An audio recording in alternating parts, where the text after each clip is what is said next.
Esta é a semana dos núcleos reunidos.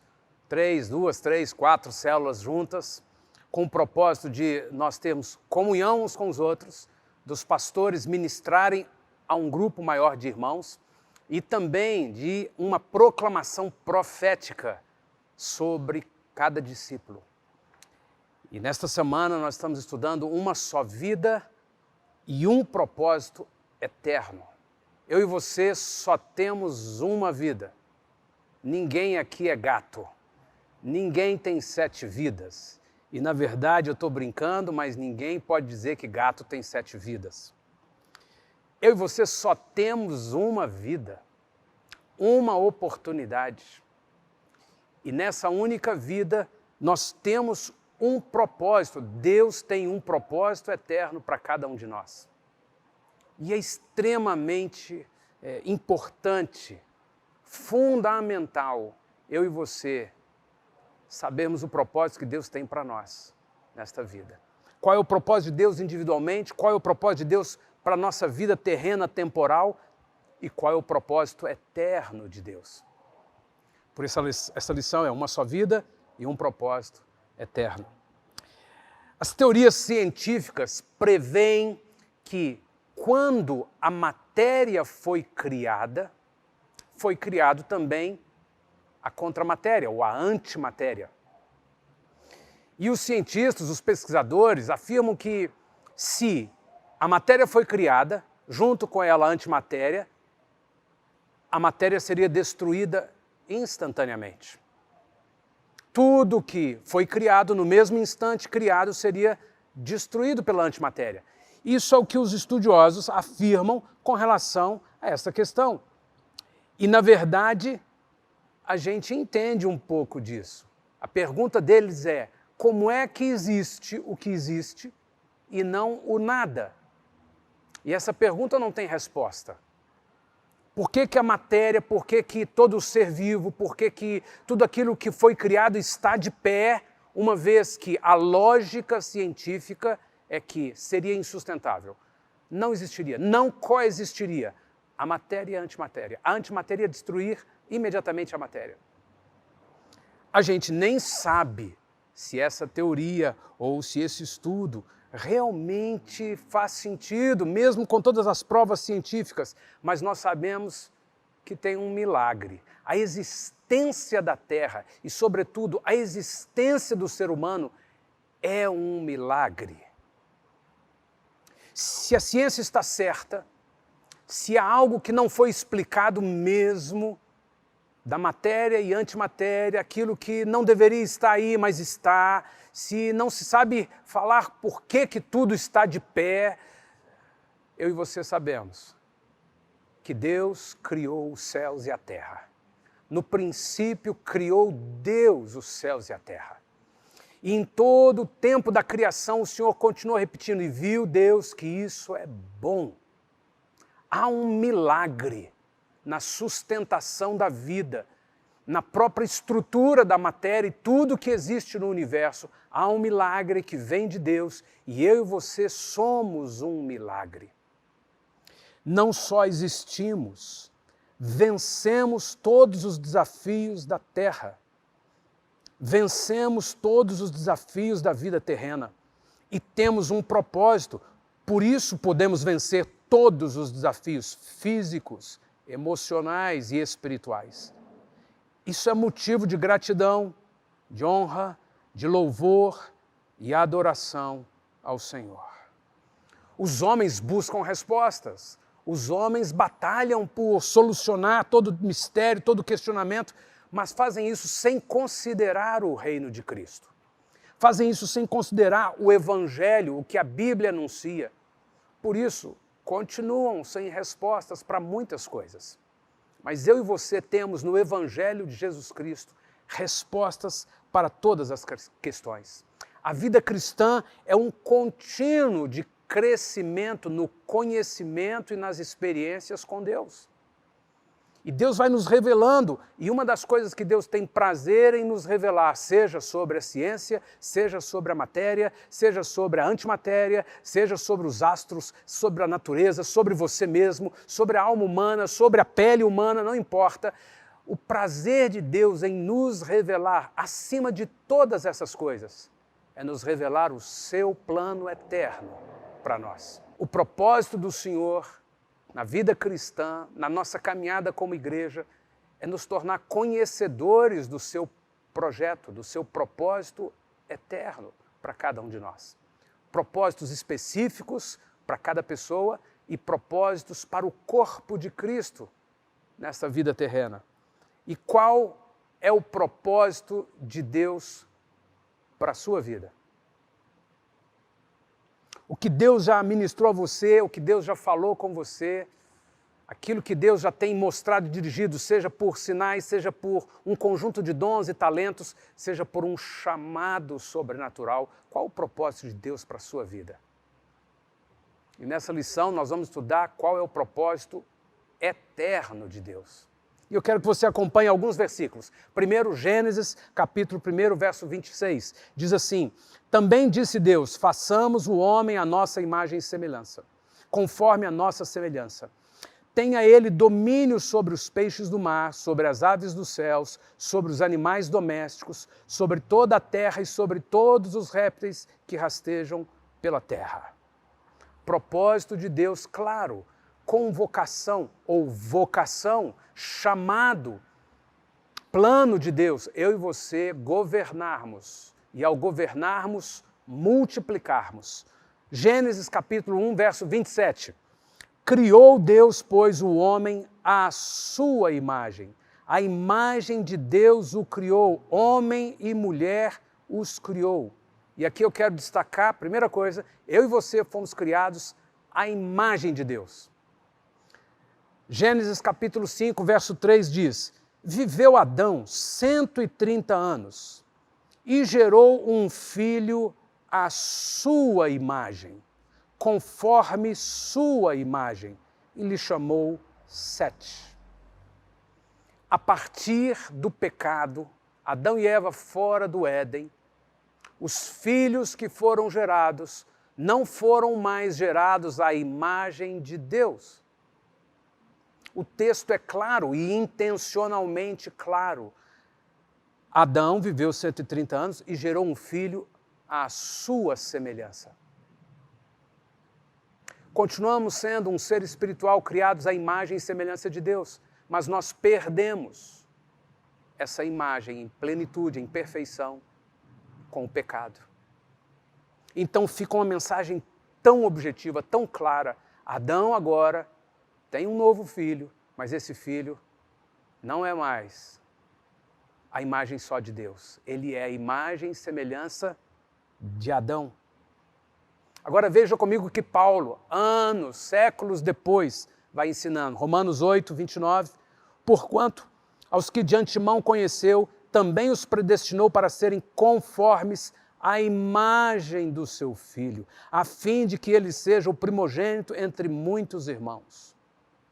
A palavra está mostrando que o projeto de Deus incluía a vinda de Jesus para que eu e você retornássemos à imagem dele.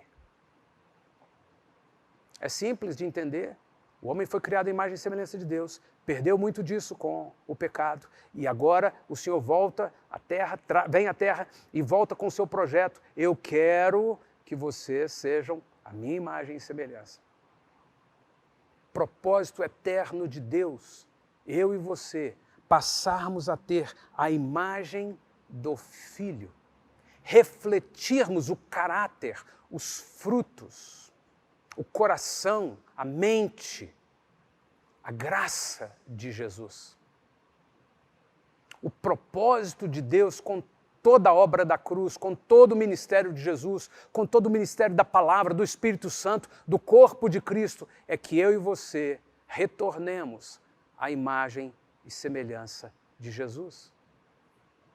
Se em Adão nós perdemos isso, Deus providencia um segundo Adão. Se com o primeiro Adão, por uma só ofensa, por um só pecado, toda a humanidade se perdeu, no segundo Adão, Jesus Cristo, por obediência, por fé, crendo e seguindo a Jesus, eu e você podemos ser restaurados à imagem de Jesus, à imagem e semelhança, a fim de que ele seja o primogênito entre muitos irmãos. Uma família de discípulos, todos iguaizinhos a Jesus. Em 2 Coríntios, capítulo 3, verso 18, nós lemos assim: e todos nós, com o rosto desvendado, contemplando como por espelho a glória do Senhor, somos transformados de glória em glória na sua própria imagem, como pelo Senhor, o Espírito. Nós não conhecemos ninguém que depois da morte voltou à Terra para cumprir algum propósito. Existem teorias por aí sobre reencarnação, mas ninguém, em época alguma, viu alguém que voltou para cumprir um propósito. Em Hebreus capítulo 9, verso 27, a Bíblia diz assim: e assim como aos homens está ordenado morrerem uma só vez, vindo depois disso o juízo. Portanto, eu e você só temos uma oportunidade de trilhar um caminho com o Senhor, de tal forma que nos tornemos de volta semelhantes a Jesus. Semelhantes a Adão, cheios de marcas, de feridas, de mágoas, de complexos, de problemas, de dificuldades, limitações, de pecados. Não. Essa é a nossa natureza corrompida, que tem que ir para a cruz todos os dias. O que o Senhor quer é que eu e você, ao nascermos de novo, no poder do novo nascimento gerado por Deus, por Jesus Cristo, pelo Espírito Santo trabalhando em nós, que nós nos tornemos dia após dia mais semelhantes a Jesus. E essa é a única oportunidade.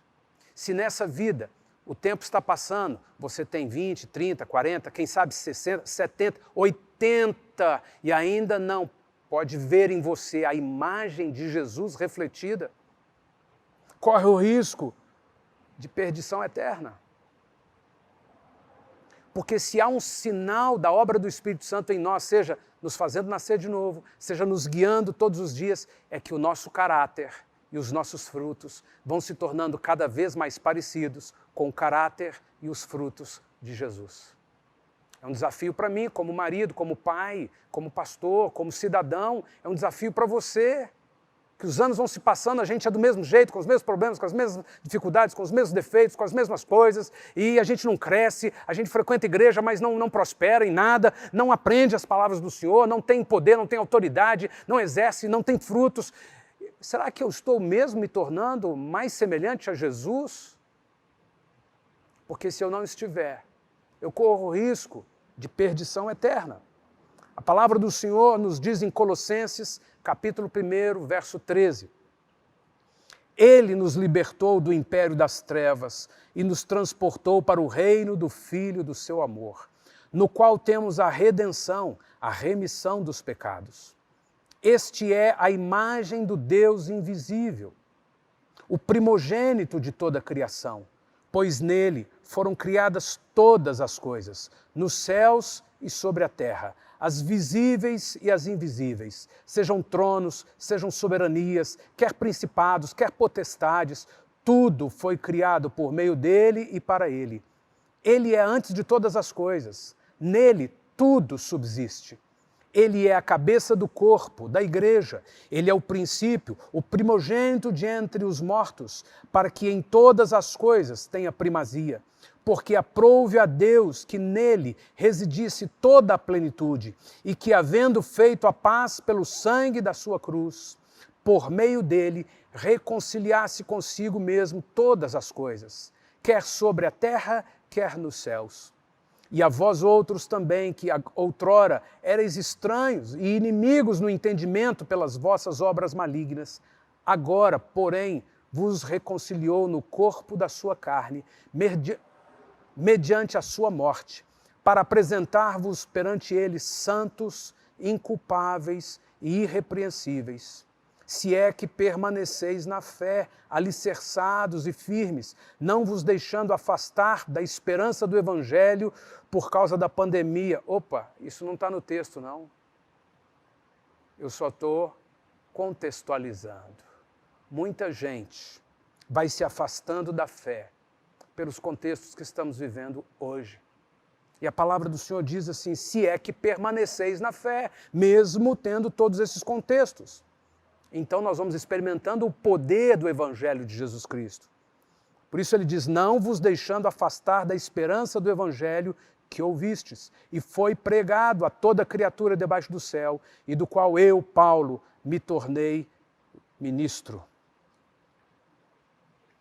A pergunta central dessa lição é como o seu caráter se manifesta em família, no trabalho e em outros lugares, inclusive sozinho. Você e eu manifestamos o caráter de Cristo ou ainda estamos longe de parecer com Ele? Porque o propósito eterno de Deus é uma família de muitos filhos semelhantes a Jesus. Para isso existe igreja, para isso existe música, para isso existe a natureza, para isso existe a comunhão, para isso elaboramos a lição, para isso cuidamos das células, para isso nos reunimos em culto, para que o Evangelho de Jesus, através da obra do Espírito Santo dentro de nós, opere de tal forma que nos tornemos cada dia mais parecidos com Jesus, no nosso caráter, nas ações, nas reações, nos frutos, no que fazemos, nos intentos, nas prioridades, nos valores da nossa vida. Esse é o desafio. E para isso, nós só temos uma vida. E eu te garanto que ela está indo embora. Mesmo que você ainda se sinta muito novo, mesmo que você ainda seja muito novo, a vida está indo embora. Passa como um sopro. E vai embora a oportunidade de nós andarmos com o Senhor de tal forma que Ele nos transforme cada dia, por um processo de santificação, nos fazendo ser semelhantes a Jesus. O propósito eterno de Deus. Esse texto, Paulo escreve aos Colossenses, ele conta, ele relata que nós somos alcançados, nós somos tocados pelo Senhor. Ele é o princípio, ele é o primogênito, ele é a primazia de todas as coisas e ele veio para esse propósito. Na ministração que você tem à disposição no site, Chamado e Vocação, nós podemos aprender que todos nós fomos chamados e todos nós convocados, recebemos vocações, talentos, oportunidades, recursos, poucos ou muitos.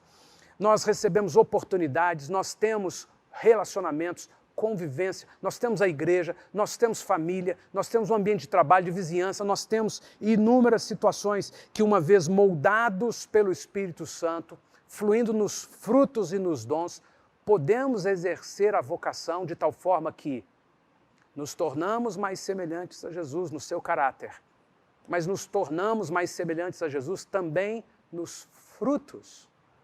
Curou enfermos, libertou os cativos, salvou as vidas, ensinou o Evangelho, distribuiu amor, ministrou a crianças, ministrou a idosos, ministrou aos velhos, curou os enfermos, ressuscitou mortos. Eu e você precisamos entender, Senhor, esse é o meu chamado, me tornar cada dia mais semelhante a Ti, agir como Jesus nessa terra, e esse é o propósito da minha vida. Um jovem queria muito ser discípulo de um determinado mestre. E isso, na verdade, era algo muito comum.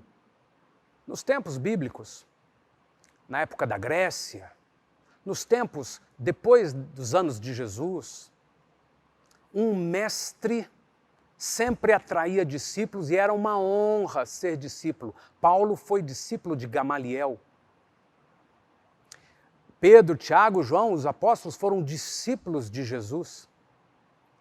E nessa história que eu estou compartilhando com você, havia um jovem que olhava para um determinado mestre e sonhava ser discípulo dele.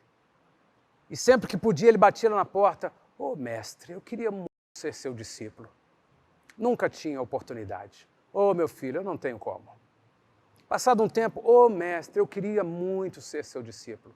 Isso durou tanto que o mestre falou assim, esse rapaz realmente quer ser discípulo. Então ele disse assim, faça o seguinte, próxima semana você pode trazer sua mala, suas roupas, seus pertences, você vai morar aqui em casa e vai ser meu discípulo. Aquele rapaz não sabia como conter tanta alegria, explodiu de felicidade, porque o sonho da vida dele, na insistência, depois de muito tempo, era ser discípulo daquele mestre, e o mestre o chamou, venha, segue-me, seja meu discípulo. Na semana seguinte, ele apareceu na casa do mestre, com sua bagagem, e o mestre disse, esse é o seu quarto, você vai passar a morar aqui. E era um quartinho num canto, ele disse, está maravilhoso. Não precisa de mais nada. E aí ele se apresentou ao mestre e disse assim, e então, como eu vou fazer agora, o que eu vou aprender com você, como nós vamos começar o discipulado? E o mestre, assim, tão de forma simples, virou para ele e falou assim, pega aquela enxada ali e capina para mim todo o terreno. Ele foi assim, meio duvidoso, se aquilo não era uma pegadinha, e foi lá, pegou essa enxada, essa enxada, capinar lá fora, capinar lá fora. Assim. Aí ele chegou lá fora, o pátio era muito grande, o mato estava muito alto, e ele falou assim, tudo isso? Ele, tudo isso. E ali foi embora uma semana, ele capinando o terreno da casa do mestre. Quando ele terminou, falou assim, ok, foi uma ajuda assim, de início, ele agora vai sentar para a gente estudar as coisas profundas que eu quero aprender com ele. E aí o mestre disse, descansa um pouco, toma seu banho, come, dorme, amanhã eu te dou as instruções.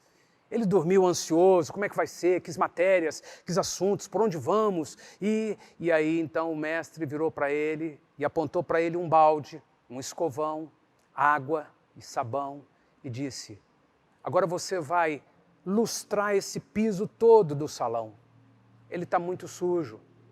A última vez que eu ministrei, a última vez que eu limpei, a gente já tem muito tempo e sujou muito depois, a gente usou muito esse lugar. Então eu preciso que você se agache e esfregue ladrilho por ladrilho, para ficar de novo como eu gosto, como eu deixo, bem brilhante, bem limpo. O menino falou assim, peraí, tá de brincadeira comigo. Semana passada foi capinado. Eu estou achando que esse cara não me quer como discípulo, ele só está querendo me como empregado. Mas ele não teve coragem de reagir de outra forma, agachou e passou a semana lustrando o piso do salão. E quando estava tudo limpo, lindo, o mestre aprovou. Assim, agora toma seu banho, descansa, amanhã eu te dou novas instruções. O menino foi dormir muito angustiado. E começou a alimentar durante a noite aquele sentimento. Se ele me trouxer outra coisa para fazer, eu vou sair na cabeça com ele. Eu vou gritar, eu vou reclamar. E acordou assim, mal-humorado, e não estava bem, estava impaciente, estava mal-humorado, e sentou diante do mestre, e o mestre, vendo aquilo tudo, falou assim, o que foi, filho? Não, nada. Eu vou te passar outra orientação, tem outras coisas para serem feitas. Aí ele já tomou o susto, vai me dar outra tarefa. E aí ele não conseguiu segurar, reclamou com o mestre, tem 2 semanas que eu estou aqui, você só me pôs para capinar, me pôs para limpar isso aqui, isso não é ser discípulo não. O mestre falou assim, filho, essas são as coisas que eu faço. Eu quero que você aprenda tudo que eu faço, como eu sou, o que tem valor para mim.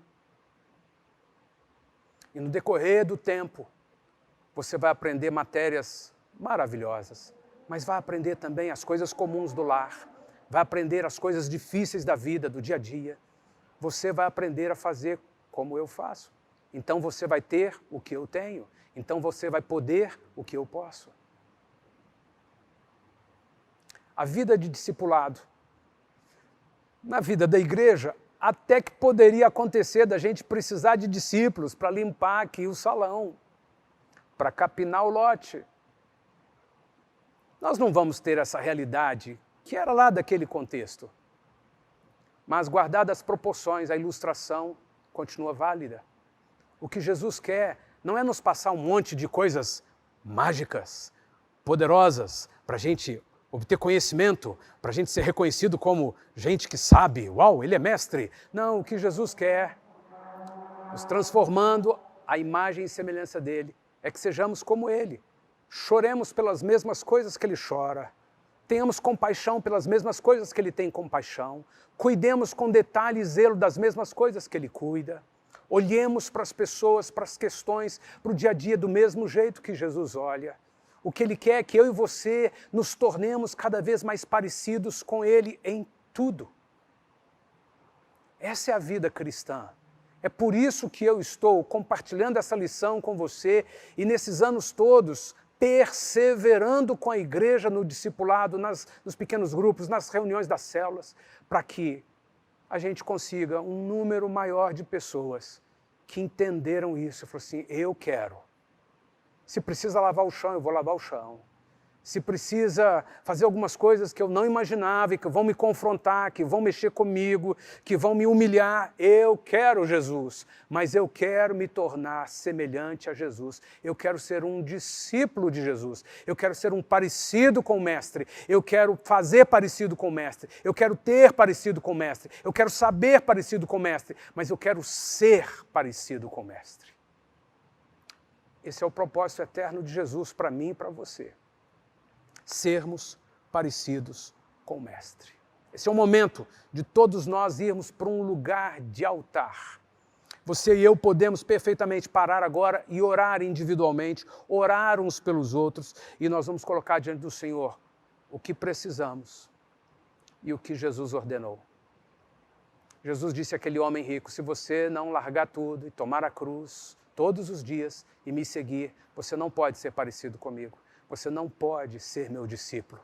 Se aquele rapaz não queria capinar o chão, ele nunca iria para a cruz. Mas se eu e você somos discípulos de Jesus, antes de aprender coisas lindas da teologia, nós vamos aprender a ir para a cruz.